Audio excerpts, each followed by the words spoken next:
Georgiana! Bună, Beatrice! Bine ai venit! Bine te-am găsit! Am venit la voi pentru că vin după 4 luni de Exatlon și toată lumea m-a întrebat cum te-ai epilat tu la Exatlon? Bine, te întreb și eu! Cum te-ai epilat tu la Exatlon? Cu lama. Deci foloseam lama acolo în fiecare zi, de asta aveam pielea atât de fină, că toată lumea, cum reușeai să ai pielea atât de fină și de lucioasă la Exatlon? Da, mă epilam în fiecare zi cu lama și recunosc că după ce m-am întors, mi-a fost frică să merg la epilat. După 4 luni de lamă, cu siguranță. Acum, vreau să te întreb pe tine și vreau să mă ajut să fac alegerea potrivită. Te întreb, epilare IPL sau epilare cu laser? Care e mai bună, de ce, care sunt... Ok, cu siguranță epilare cu laser. Singura epilare cu adevărat definitivă este cea cu laser. IPL și SPL doar adorm firul de păr pe o perioadă de timp nedeterminată. În cazul epilării cu laser, faci mult mai puține ședințe.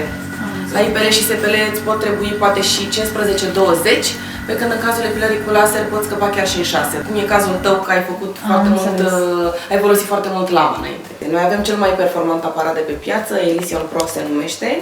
Nu există riscuri pentru că tehnologia este foarte avansată și fascicolul de lumină ajunge direct la foliculul de păr, la rădăcină și îl distruge. Pielea nu este afectată în niciun fel și în felul ăsta totul este foarte safe, procedura este foarte ok și sănătoasă.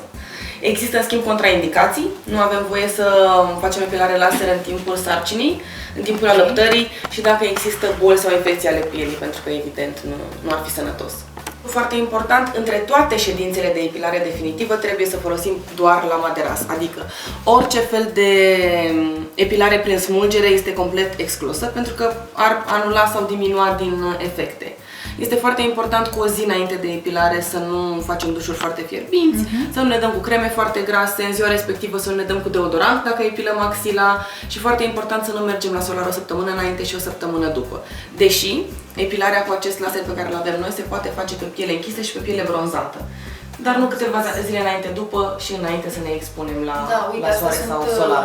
Mi se pare că sunt niște detalii foarte importante de care trebuie să ținem cont înainte să facem epilare definitivă. Sunt, pentru că vrem să facem totul în condiții cât mai sigure și să avem rezultatele dorite fără efecte secundare. Când e vorba de pielea noastră, cred că trebuie să ținem cont de toate lucrurile astea și să avem grijă de ea. Cât costă acest tratament de epilare definitivă?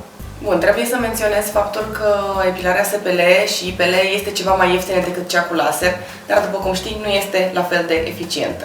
Deși dacă e să tragem o linie la final, investiția cred că este aceeași, pentru că în cazul SPL și IPL avem nevoie de un număr mult mai mare de ședințe, pe când în cazul laser mult mai puțin. Aceste ședințe, la ce interval de timp se fac?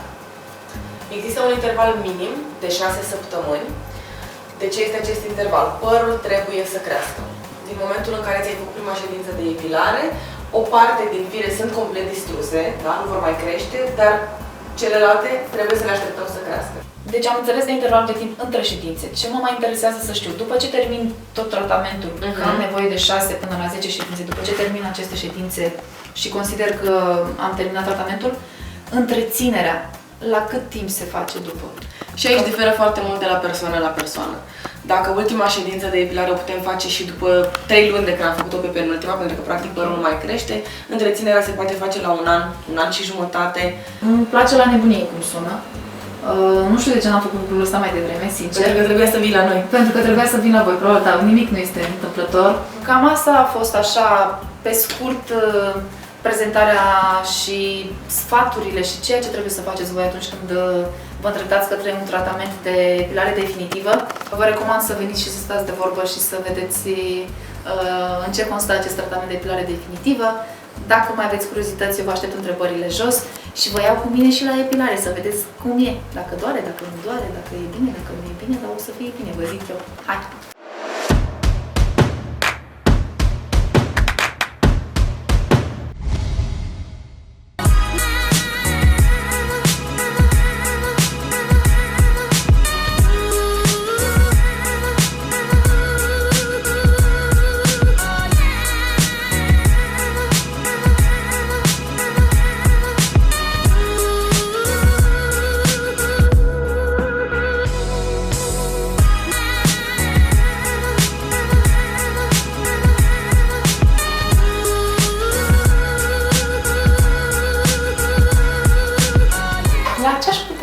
mai vin aici în clinică?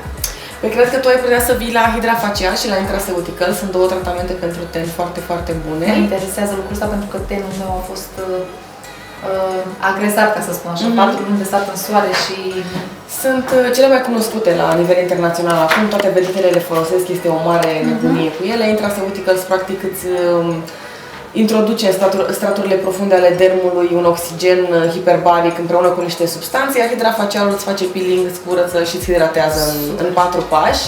Da, și mai avem și deslăbit și remodelare care nu e cazul neapărat la tine. Nu e cazul, dar știu că sunt destul de multe domnișoare doamne care sunt interesate de zona asta de remodelare. Da, da, sunt foarte bune aparatele. Vela Shape 3 îl avem, care este cel mai ultimul apărut din gama Vela pe piață, și Criolipoliza Cooltech, care practic îți îngheață o anumită zonă cu grăsime în care vrei să slăbești și alternativa cea mai bună la liposucții. Deci, eu cu siguranță o să vin la tratamentele faciale pentru că urmează să mă și căsătoresc și atunci trebuie să-mi pregătesc tenul, mulțumesc.